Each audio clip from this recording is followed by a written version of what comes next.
শিক্ষকদের অবস্থা দেখেন এখন। শিক্ষকরা বাড়ি ভাড়া চাচ্ছে জাতীয় শহীদ মিনারের সামনে। ওই যে দেখেন আমাদের কোম্পানির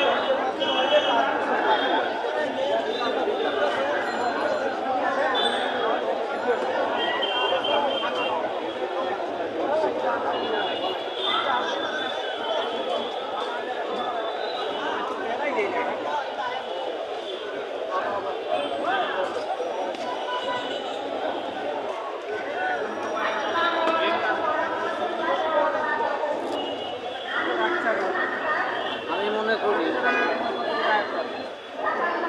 যেই শিক্ষকেরা কোচিং সেন্টার খুলে বসেছে এদের সবাই কোচিং সেন্টার বন্ধ করে দেওয়া হয় এবং জায়গায় জায়গায় যে মাদ্রাসা খোলা হয়েছে প্রত্যেকটা মাদ্রাসা সেন্টার ও কোচিং সেন্টার খোলা হয়েছে।